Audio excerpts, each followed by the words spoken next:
उधर मेवालाल चौधरी की नज़दीकियाँ नीतीश कुमार से बढ़ती जा रही थी। एक तो वजह ये थी कि मेवालाल चौधरी के पास काला धन, 2 नंबर का पैसा बहुत ज़्यादा जमा हो चुका था और धीरे-धीरे वो नीतीश कुमार के नवरत्नों में से शामिल हो गए। 2020 के नवंबर में जब बिहार विधानसभा के चुनाव हुए और नीतीश कुमार का मुख्यमंत्री बनना तय हो गया, तो नीतीश की कैबिनेट ने जब शपथ ली, तो उसमें एक नाम मेवालाल चौधरी का भी था। इस नाम पर बहुत सारे लोग चौंके भी, क्योंकि उन्हें सुशासन बाबू से ऐसी उम्मीद नहीं थी कि मेवालाल चौधरी जैसे दागी और भ्रष्ट आदमी को बिहार कैबिनेट में शामिल हुआ जाएगा। साथियों नमस्कार। पटना बिहार से मैं अमिताभ कुमार दास, IPS 94 बैच, और आप देख रहे हैं मेरा अपना यूट्यूब चैनल दास बोले बिंदास। क्योंकि जब बुज़दिलों ने मुंह में दही जमा लिया हो तो दास का बिंदास बोलना जरूरी हो जाता है। आज मैं आपको कहानी सुनाऊंगा कि कैसे मैंने बिहार के शिक्षा मंत्री को इस्तीफा देने को मजबूर किया। साथियों, बिहार में एक सज्जन हुआ करते थे, मेवालाल चौधरी। मेवालाल चौधरी जाति से कुशवाहा थे, जिसे कोयरी भी कहते हैं, और बिहार में कुर्मी और कोयरी जातियों को लवकुश जातियों के रूप में जाना जाता है। और यही नीतीश कुमार का चुनावी समीकरण भी है, लवकुश समीकरण। तो कोयरी होने की वजह से मेवालाल चौधरी नीतीश कुमार के काफ़ी करीबी हो गए, नीतीश कुमार की आंखों के तारा हो गए, और नीतीश कुमार ने मेवालाल चौधरी को भागलपुर के सबौर में जो कृषि विश्वविद्यालय है, एग्रीकल्चर यूनिवर्सिटी है, उसका कुलपति बना दिया, यानी वाइस चांसलर बना दिया। कृषि विश्वविद्यालय का VC बनने के बाद मेवालाल चौधरी दोनों हाथों से विश्वविद्यालय को लूटने लगे। उनके मन में ये बात भी थी, जो कहते हैं कि सैया हमार कोतवाल तो डर काहे का, ये बात भी थी कि मुख्यमंत्री नीतीश कुमार इतने करीबी हैं, इसलिए उनका कुछ बाल बांका हो नहीं सकता। जब मेवालाल चौधरी का ये भ्रष्टाचार चरम पर पहुंच गया तो राजभवन को शिकायतें मिली। राजभवन के आदेश पर जांच हुई और जांच में मेवालाल पर लगे इल्जामों को, आरोपों को सही पाया गया।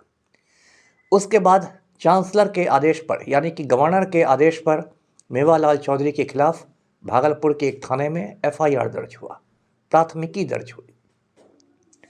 लेकिन नीतीश कुमार को कोयरी वोट बैंक की चिंता थी, तो नीतीश कुमार ने SP भागलपुर को आदेश दे दिया कि इस केस में कुछ करना नहीं है, टाइम पास करना है, मेवालाल चौधरी के खिलाफ कोई एक्शन नहीं होगा। इस बीच मेवालाल चौधरी की जो पत्नी थी, नीता चौधरी मुंगेर के तारापुर से जदयू की विधायक बन गई, MLA बन गई। मेवालाल चौधरी और नीता चौधरी के बीच संबंध बहुत अच्छे नहीं थे, मियाँ बीवी की खटपट चलती रहती थी। और एक दिन गुस्से में आकर मेवालाल चौधरी ने नीता चौधरी को आग से जला दिया। नीता चौधरी बुरी तरह जल गई और अस्पताल जाते आते उसकी मौत हो गई। साथियों, पुलिस का एक कायदा है कि यदि इस तरह से कोई मौत हो जाती है, जो ऐसे देखकर दुर्घटना भी लगे, तो उसमें थाना में कांड दर्ज किया जाता है, जिसे UD केस कहते हैं, अननेचुरल डेथ केस। हिंदी में इसे अप्राकृतिक मौत का कांड कहेंगे। और इसमें बाकायदा लाश का पोस्टमार्टम कराया जाता है।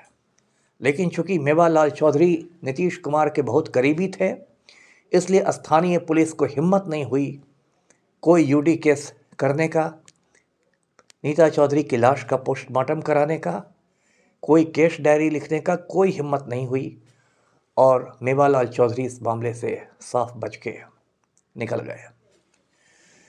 उधर मेवालाल चौधरी की नज़दीकियाँ नीतीश कुमार से बढ़ती जा रही थी।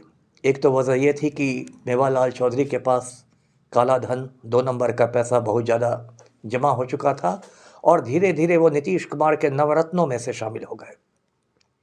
2020 के नवंबर में जब बिहार विधानसभा के चुनाव हुए और नीतीश कुमार का मुख्यमंत्री बनना तय हो गया, तो नीतीश की कैबिनेट ने जब शपथ ली, तो उसमें एक नाम मेवालाल चौधरी का भी था। इस नाम पर बहुत सारे लोग चौंके भी, क्योंकि उन्हें सुशासन बाबू से ऐसी उम्मीद नहीं थी कि मेवालाल चौधरी जैसे दागी और भ्रष्ट आदमी को बिहार कैबिनेट में शामिल हुआ जाएगा।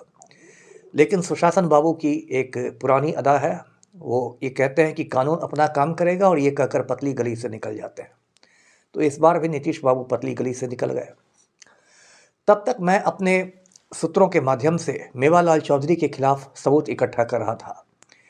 साथियों, मैं बिहार में इतने बरस तक IPS अधिकारी रहा हूँ, तो जगह जगह कोने कोने में मेरे अपने सूत्र हैं, अपने खबरी लोग हैं जो मुझे खबर देते रहते हैं। उन खबरियों ने मुझे कुछ तस्वीरें व्हाट्सएप पर भेजी, कुछ ऐसी तस्वीरें भेजी जो बिल्कुल मतलब आप कह सकते हैं कि दिल दहलाने वाली तस्वीरें थी। और सब चीज़ों को देखकर मैं समझ गया कि नीता चौधरी की मौत दुर्घटना में नहीं हुई थी, एक सोची समझी हत्या थी। मैंने बिहार के राज्यपाल को, गवर्नर को अपने लेटर पैड पर खत लिखा और उन्हें सूचना दी कि मेवालाल चौधरी अपनी पत्नी नीता चौधरी की हत्या का गुनहगार है। साथियों, मेरा एक संगठन है बिहार विप्लवी परिषद, जिस संगठन के मंच से मैं माफिया से लड़ता हूं। तो बिहार विप्लवी परिषद के लेटर पैड पर ही मैंने एक खत लिखा। मेरे खत लिखने के बाद पूरे बिहार में आप कह सकते हैं राजनीतिक भूकंप आ गया, सियासी जलजला आ गया। मेरे घर मीडिया वालों की बाढ़ आ गई, मीडिया कर्मियों का, रिपोर्टरों का तांता लग गया और मैं सुबह से शाम तक लोगों को बताते रहा कि मेवालाल चौधरी ने किस तरह अपनी पत्नी का खून किया है। इधर मेवालाल चौधरी की बौखलाहट बढ़ गई। उन्होंने मुझे डराने धमकाने के लिए अपने वकील के माध्यम से एक कानूनी नोटिस भेजा, लीगल नोटिस भेजा। और उस लीगल नोटिस में कहा गया कि यदि मैं माफ़ी नहीं मांगता हूं अपने आरोपों के लिए तो वे मुझ पर 50 करोड़ रुपए का मानहानि का मुकदमा ठोकेंगे। मेवालाल चौधरी के सलाहकारों ने कहा होगा कि लीगल नोटिस से मैं डर जाऊंगा। उन्हें पता नहीं था कि मैं किस मिट्टी का बना हुआ हूं। मैंने लीगल नोटिस पढ़ा और फिर अपने वकील के माध्यम से उसका मुंहतोड़ जवाब दिया और मैंने सारी कानूनी बारीकियां गिनाई कि किस तरह से उस केस में ना यूडी केस दर्ज हुआ था, किस तरह से नीता चौधरी का पोस्टमार्टम नहीं हुआ था, जितनी भी कानूनी प्रक्रियाएं हैं किसी प्रक्रिया का पालन नहीं किया गया था। और मैंने मेवालाल चौधरी को कोर्ट जाने की चुनौती दी। मेवालाल चौधरी को उनके वकीलों ने समझा दिया कि भाई कोर्ट जाने पर तो आपको लेने के देने पड़ जाएंगे, 50 करोड़ रुपए तो आपको मिलने वाले नहीं हैं, उल्टे आपकी जेल जाने की नौबत आएगी क्योंकि आपके खिलाफ सबूत जो है वो बहुत मजबूत है। इस बीच नीतीश कुमार ने विभागों का बंटवारा कर दिया था और मेवालाल चौधरी को बिहार का माननीय शिक्षा मंत्री बनाया गया था और वे पूरे तामझाम के साथ शिक्षा विभाग में जाकर अपना कार्यभार भी ग्रहण कर चुके थे और बिहार में शिक्षा को सुधारने पर उन्होंने अपना कह सकते हैं कि ओजस्वी भाषण भी दे दिया था। ये भी एक विडंबना थी कि एक दागी और भ्रष्ट कुलपति को शिक्षा विभाग की कमान सौंपी गई थी। लेकिन मेवालाल चौधरी की लीगल नोटिस का जो मैंने जवाब दिया था वो जवाब भी सोशल मीडिया पर वायरल होने लगा। मैंने खुद इसे फेसबुक पर शेयर किया था और उसके बाद नीतीश कुमार पर दबाव बढ़ता चला गया। शिक्षा मंत्री का पदभार ग्रहण करने के 2.5 घंटे के बाद मेवालाल चौधरी को मुख्यमंत्री आवास से कॉल आया कि मुख्यमंत्री आपसे तुरंत मिलना चाहते हैं। मेवालाल चौधरी भागे भागे गए तो नीतीश कुमार ने उनसे कहा कि आप अपना इस्तीफा तत्काल सौंप दीजिए।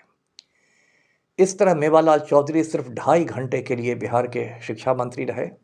मैं इसे अपनी सफलता मानता हूं इसलिए क्योंकि मैंने बिहार की शिक्षा को एक दागी मंत्री के हवाले होने से बचा दिया।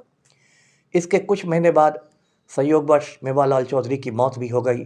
वो कोरोना के शिकार हो गए, वे दिवंगत हो गए।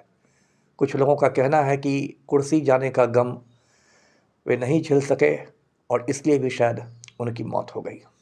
तो साथियों, कैसी लगी ये मेरी कहानी आप कमेंट सेक्शन में जाकर कमेंट करेंगे और मेरे इस चैनल को दास बोले बिंदास को जरूर सब्सक्राइब करेंगे। धन्यवाद। जय हिंद।